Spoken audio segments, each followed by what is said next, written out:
So we're going to do today, as I said, looking at a simple strategic plan for your council. I have made these slides purposely to be bright and engaging and exciting. So even if what I say is boring, at least you'll be entertained by something today. And these are the objectives for today. We're going to identify a problem faced by many parish councils. We're going to go through possible solutions, possible solution. I'm going to talk through the 5 steps for creating a plan. I've purposefully tried to make this simple because I've recognised that there's a huge range of parish and town councils. So you've got some that are very small that may only cover there's a parish council in my area that's got exactly 17.5 people on its council tax base. So, tiny. And then you've got ones that, have multi-million pounds precepts and are huge and cover entire cities. So I've tried to make this simple on the basis that a lot of councils probably will be starting out on the journey to creating a plan and will be quite small. So it's quite easy to go through, hopefully. As John was saying, I created a couple of free resources, which you'll get at the end. So one of the questions that usually follows at the end of this training is, what does this plan that you're talking about look like? So I've created a template plan that you can go off and use. Again, it's very basic and it's been designed with the sort of average smaller council in mind. Larger councils may need something a bit more snazzy and in-depth. But first of all, and most excitingly, we're going to receive wisdom in the form of a quote. So we've got this quote here from Leonard Bernstein, who wrote the music for West Side Story, if I remember correctly. So all feel free for all of you to just have the when you reject going through your mind as you go watching this presentation. But he said, apparently at some point, to achieve great things, 2 things are needed: a plan and not quite enough time. So many of you may not have a plan, but at least you can already tick one of those boxes, because I don't know any parish or town council that has enough time. So there you go. You're already halfway there to achieving Leonard Bernstein's quote. Congratulations to all of you.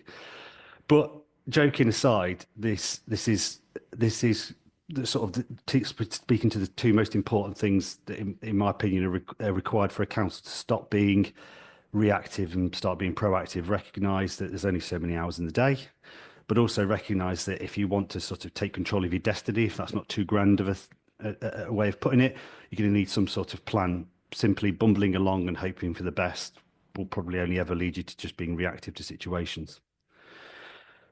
And this, I've already started talking about, is the problem. So most parish and town councils do not plan more than a year ahead.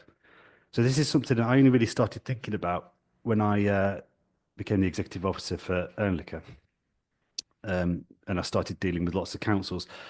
I'd sort of twigged on it a few years ago, but I'd not really sort of thought about it much. But just everyone sit and think now, what's the furthest your council thinks into the future? And in most cases, the furthest you'll think into the future is about 14 months. So you'll plan your budget, October, November, get past December, January. That's the furthest into the future you'll look. Some larger councils in particular may have a 3-year budget, medium-term financial plan, something like that, whatever they call it. And it may cover 3 financial years. But when you actually drill down into it, when you look at it, what it actually is them taking their current budget and simply adding what they think the inflation impact will be. So 2%, 2%, 2%.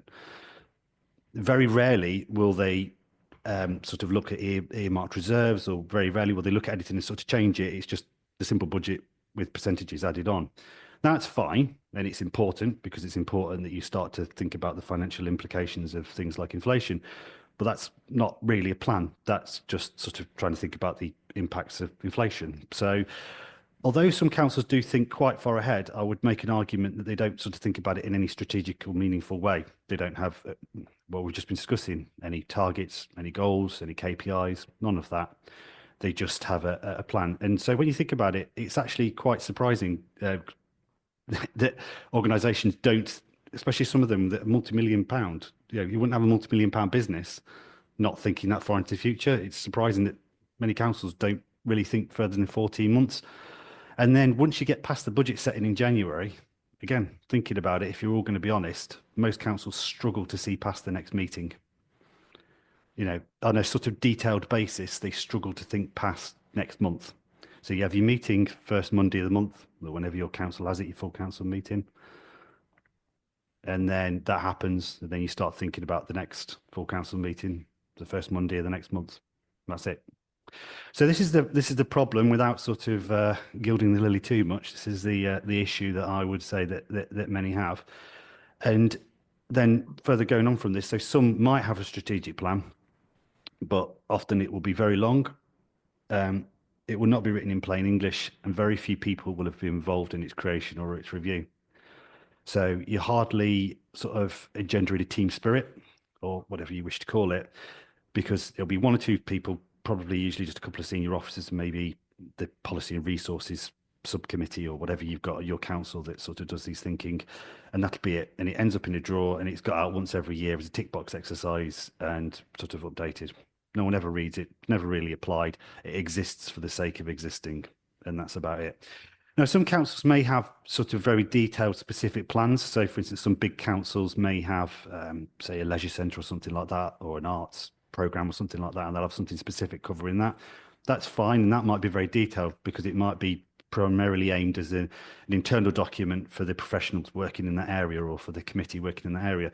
So I'm not suggesting that all documents need to be sort of simple. Communication strategy is likely to be quite lengthy and quite complicated because, again, it's used, it is an external facing document, but it's primarily to help guide the sort of professionals dealing with it. But in my personal opinion, the council's strategic plan should be accessible to as many people as possible, and as many people as possible should have some degree of input into it. And we're going to look at that in a bit more detail later on. So why does it matter? We've already started to talk about some of these things. So not having a plan. So why does it matter not having a plan? Could lead to short-term focus. So it's very difficult if your council wants to, I don't know, save up and do something in 10, 15, 20 years' time, if it's only ever thinking about 14 months ahead at the most. So if you want to achieve things, it's probably better that you have a plan. Budgets are likely to be very short term. So again, it can be very difficult to achieve big things over a long period because if you're only ever thinking a year in advance, quite difficult.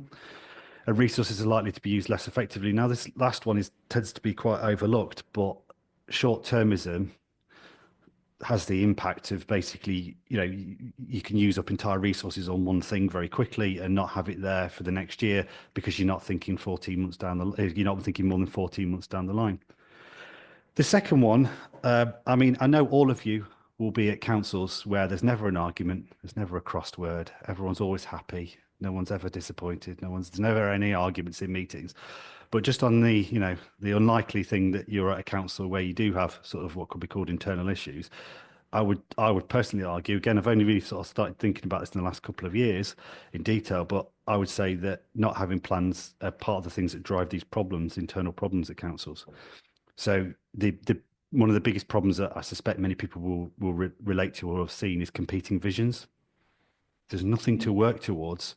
What you end up is effectively a form of meeting social Darwinism, where the strongest, the loudest, the most aggressive, the most persistent, whatever the thing is, ends up getting their vision through over everyone else, not because it's necessarily what everyone else wants to do, but it's just because they are the strongest, they are the fittest. And it can cause problems, especially when you get two alpha people who both have very strong opposing visions who wish to win over on the other. So, I mean, I'm not saying that not having a plan is the only driver of that. Of course, there's personality, there's history, there's other things, but it can leave a vacuum that needs to be filled, and people will fill vacuums. So councils can feel a bit directionless. Particularly at larger councils, this can be a problem for officers. They sort of end up having to fill in the blanks and then can sometimes get the blame for it. So if there's no plan, if there's nothing going on, someone has to come up with something, the officer comes up with something, and then it's sort of shot down or people find problems with it, but then no one else is coming up with anything. So, but also councillors, members, if they don't really know what it is that they're trying to achieve, that can cause problems. And then this last thing, I think, is something that many people can relate to. If you don't have something to work towards, it can feel like you're basically achieving very little, very slowly. I mean, the phrase that I hear used time and time again, like wading through treacle, either about a meeting or about the council as a whole and its activities. So That's what the second thing. Third thing is, and this is again quite important, and this one I would say probably the most overlooked thing. Not having a plan is one of the things that I think drives an issue with some of the problems that councils have with their external communications. If you're not telling people what it is that you're trying to do, why you're trying to do it, and over what time period, how on earth are they going to know what you're for or why you're doing it or what you're doing? So a lot of the questions that people get asked, what are you doing? Why are you doing this? Why do you exist? It's very difficult to answer if you don't actually have someone to show them or to talk to. And then finally, I've already talked about this being reactive as a default setting. So again, I'd make the argument that most parish and town councils, their default setting is reaction. They go along month after month, hoping for the best, never sort of having a plan, and they react to events as they occur. They expect people to bring things to them. They expect sort of to be led around. They don't ever sort of take charge of their own destiny, I was saying earlier. So in my opinion, that's why it matters. So here's a solution. Have a simple strategic plan. So I'm going to go through this in a bit more detail, but let's just talk about what a simple strategic plan is first. What I envision is something that's 2, 3, maximum 4 sides of A4. I don't know if any of you have found this, but I tend to find that once you've gone over more than a couple of sides of A4, and people are reading something, they tend to turn off. So the shorter, more concise and easier to read it is, the better. It's much more likely to be accessed and used. Of course, if you're at a bigger council and it's more complicated, you're probably going to need something longer, but most councils could probably get away with 2 or 3 sides of A4. So that's what I would say strategic plan is. So when I'm talking about this over the next few slides, have that in mind. And let's just go through the simple steps. The simple sort of process, and we'll talk through the steps in a second. So develop a simple plan, implement it, and review it. And review it is something I'm going to go into a lot of detail later on, because I think that's one of the issues with councils that may have it, which is that they don't sort of get it out of their digital or physical drawer to have a look at it. So step 1, working out where you are. So before you can work out what your destination is, you need to work out where you are starting out from. If I'm going to put that in a sort of grand way, but you need to figure out where you are first before you can set out where you want to go to. So finding your starting point. So this is working out where you are now. So the first thing to do, preparation, collect information. And I've put some examples there. So surveys, feedback, user information. It could be, so surveys could cover internal surveys, staff, councillors. It could be that you try and ask peers, so other councils, what they think of your work. It might be that you approach your county association. You could get an outside consultant. In terms of like feedback, you could also like have a consultant do work. There's loads of different ways around of doing it. But the first thing you need to do is collect information. So the reason why you're doing this is it goes back to something we were talking about at the start of having appropriate measures and thinking about things as best as you can in a scientific way. If you don't collect information and have something to analyze, what you end up with is a load of people giving sort of setting out opinions and views without actually sort of analyzing it.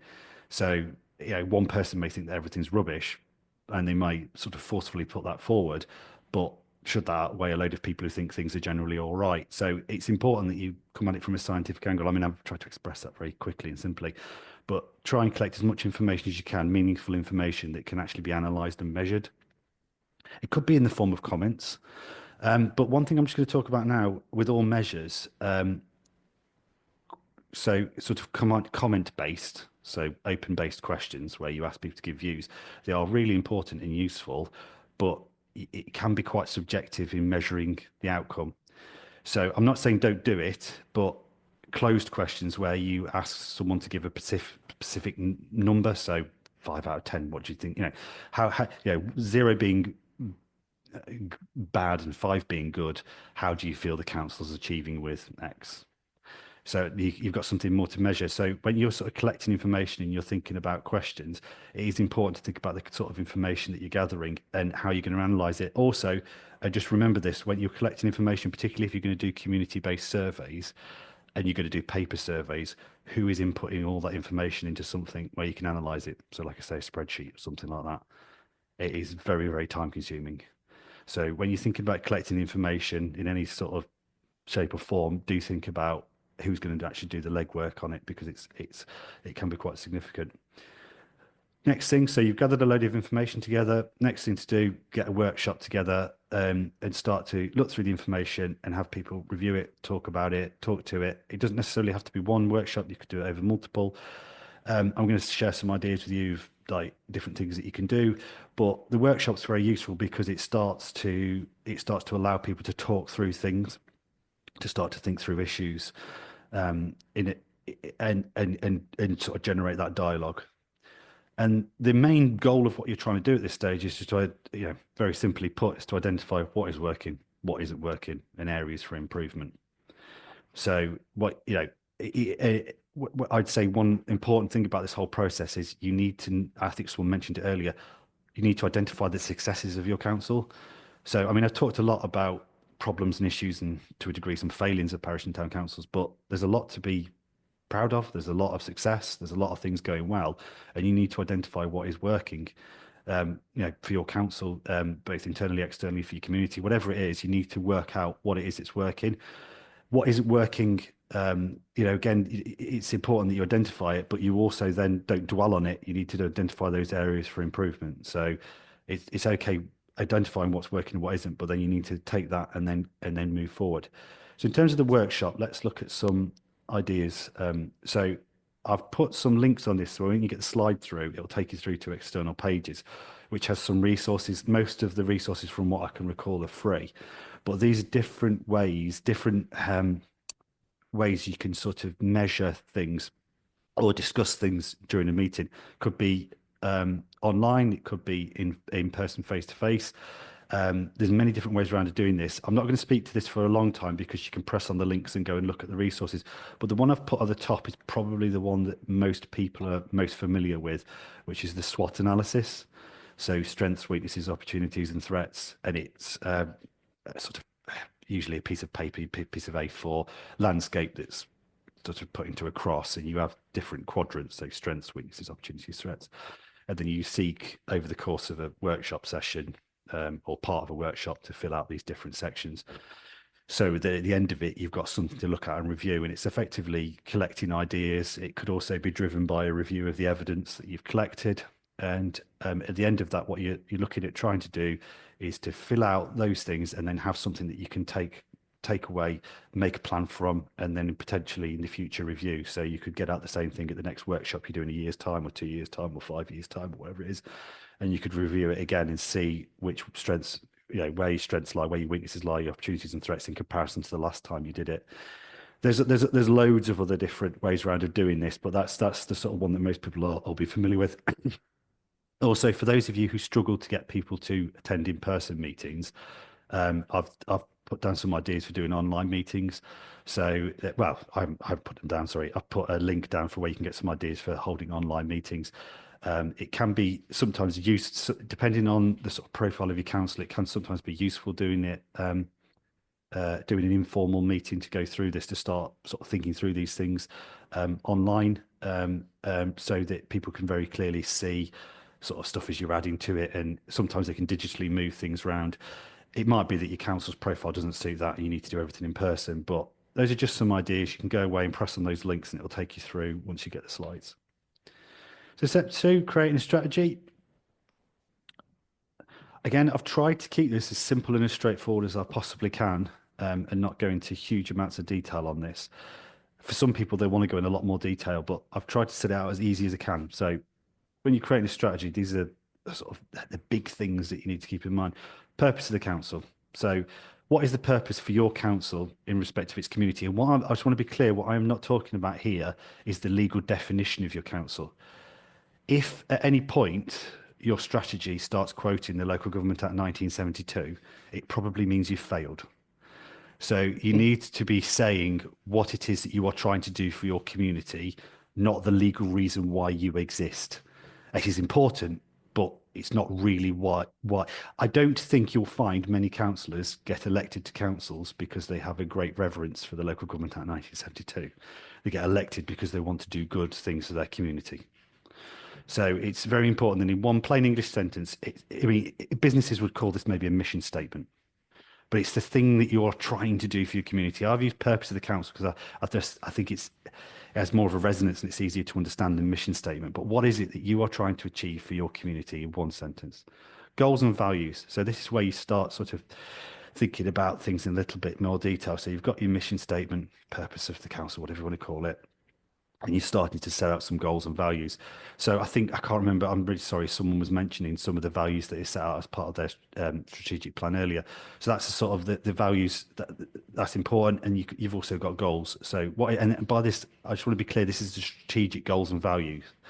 So again, if as part of your plan, it sort of talks about frequency of litter bin emptying or something like that at this stage and goals and values, again, something's probably gone wrong. That might be a KPI for later on, but it's your council is probably got bigger goals and values than simply, how often its litter bins are emptied.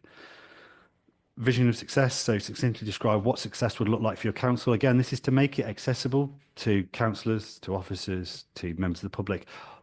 What is it that you've taken the goals, you've taken the purpose. What does success look like to you? I think John was asking this question at the start. Again, it's a question that not many councils ask. The question that a lot of councils ask is, have we got a budget in place for the next 12 months? Are we okay with the AGAR? It's all very important, but that's not, if you just boil down success to we had an okay audit, you're you're very likely to achieve many other things. So what is it that sort of like the broader, wider things that your council's trying to achieve?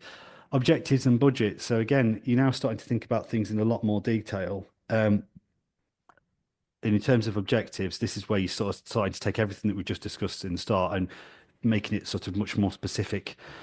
These strategic objectives, what is it that you are specifically trying to achieve from all this that we've been talking about? And then a medium-term budget. So I talked earlier, if you want to do things over the long term, you're going to need to have a budget that matches that aspiration. And also, if we're all being honest, in the world of parish and town councils, if it doesn't have money attached to it, it probably ain't going to happen.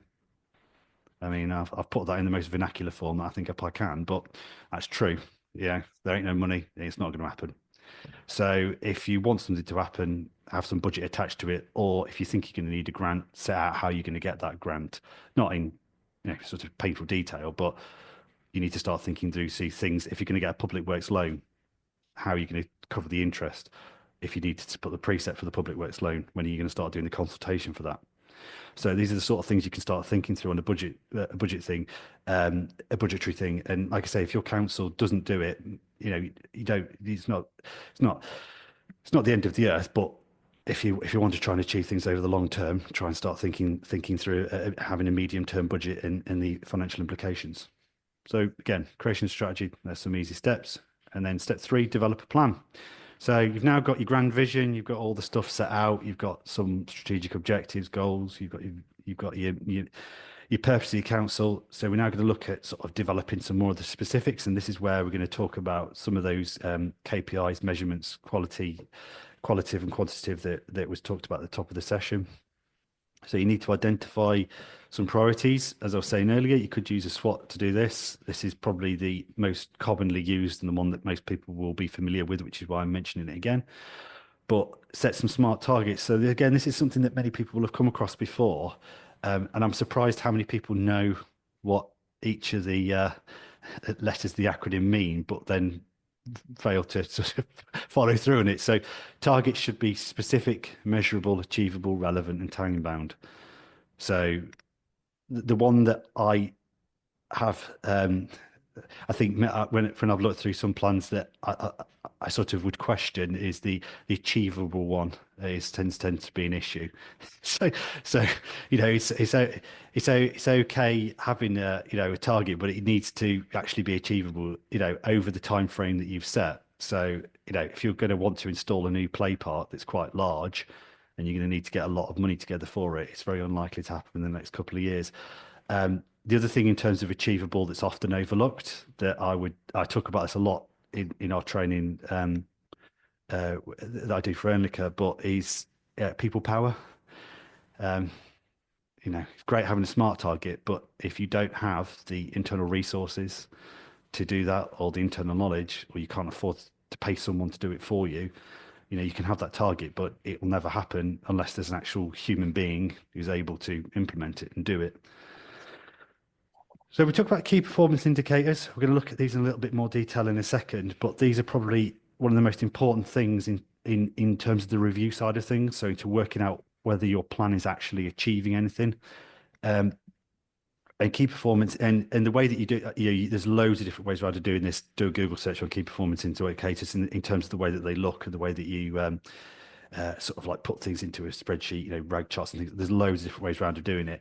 But again, people I tend to find get lost in the presentation of the KPIs and don't sort of focus on the importance of the actual KPIs themselves. So we're going to talk about it in a second. And then, at this part of the plan, you sort of, and it could be wrapped up in your KPIs, talk about development of very, very specific objectives. And I've already talked about considering the resources available. So here's some example KPIs. I'm not going to go through these in a huge amount of detail. I've done one very simple one, Facebook followers, which is very much a quantitative one. So target 250 followers by the end of the year. Measurement, this would go against the engagement with the council. Source, Facebook. So for anyone who's got Facebook, if you want to keep track of things, the Meta Business Suite is the easiest place to do it because it's free. Frequency, monthly measure, could be annual to council. So you could have a monthly measure just recorded by the clerk. And then once a year, when you're reviewing your strategic plan, you look at the numbers over the course of the year to see what's happened. And in most cases, for most councils, unless you've got a specific comms officer or something like that, it's probably going to be the clerk who's collecting this and is responsible for reporting on it. I've put some other ones down there. The allotment one is quite an interesting one because that's both a qualitative and quantitative one. So it's quantitative in the respect that you want to see the number of allotment lets you have going down, and it's qualitative because you actually want to see that patch of land being used for allotment gardening. So that one's got an element of both because you're actually, it's a bit of both, that one. There are many different ones you can look at. Again, there's loads of example KPIs, mainly for businesses that you can go and have a look at online that you might find interesting and useful. I'm just conscious that we're probably going to have a lot of questions about KPIs, so I'm just going to move to the next one, which is implementation. So again, this is quite important, often overlooked. So you've got your plan. What do you do with it next? A lot of people will simply leave it till the next year, not really do very much with it. It's important that you implement it. So publicize and inform. So if you've got a plan, make sure people know that it exists. So send it around, remind people that it exists. You could make a bit of a thing about it on your website, especially you could do it roughly to coincide with the time that your budget's put out. Explain and train. So if there's been a relatively small number of people that have been involved in the creation of it, you're probably going to need to do some explaining to set out to people. It could be the community, it could be internally, so internally or externally, but you're going to need to explain to people what it is. Occasionally, some people might need some training to help sort of get this in place. It could be on a wide variety of things, but again, you need to think about training as part of this. Get the right tools in place. So, I mean, if we talk about one specific tool, Meta Business Suite. So I used to spend a lot of time working with councils on their communications. And I was always surprised by the number of them who have Facebook, but don't measure how many people are using it, what people are engaging with. They don't really have any idea what's going on. Didn't know Meta Business Suite existed. So if you're gonna do something, in terms of measuring the targets, make sure that you've got the right tools to measure those targets. Again, we talked about surveys earlier. So if you're going to start doing surveying on a regular basis, particularly on a grand basis, what software and tools are you going to use to collect that in and then analyze the data, and who's going to do it? And then develop systems and procedures. So again, this covers a wide range of things, but it covers everything from how you get the tools set up and how they function, but also how you report things. And then when things go wrong or go right, how is it recorded and how is the plan adapted? That brings us neatly to review. So step 5. So this is the bit that can be a bit of an issue because there's a nasty habit in the parish and town council world of creating documents, policies, procedures, etc., protocols, and then treating their creation as being the end point. So they've been created, great, tick the box, done. But especially with a strategic plan, if you're not reviewing it, it will almost certainly not to be effective. So you may feel really good in having created it, but you're going to need to effectively review it. So I would set a calendar for regular reviews. So the sort of the bigger the council, the more frequently these are likely to be needed. And these could be informal reviews amongst a large council, amongst a team of officers. It could be a medium-sized council that you've got a specific committee that, you know, a report's put to once a quarter. It's what works for your council. There's no single right way of doing that. Adapt the plan where required. So again, if you're reviewing this properly, your strategic plan should change over time.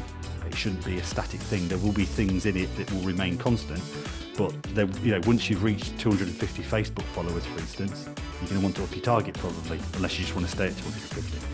So, you know, if you've got a community of 3,000 people, you've got to 250, it might be that you decide to then up it to 500 and start putting things in place. And then hold a grand annual review once a year. So I would say the best time to do it will be around the time of your annual meeting, when you're reviewing a load of other things anyway. So as I said, well, John was alluding to at the start of the session, some free resources for your council to use that he'll share with you after this session. The question that's usually asked is, so what does this look like? I'm going to give you a very sort of simple Word version of a strategic plan template. It's very simple. You will need to adapt it, but it's designed to be used by this sort of average small council.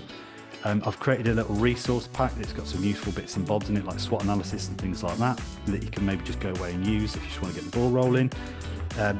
Scribe has got a load of free resources on the website that will help support strategic thinking, so you can go and have a look at that.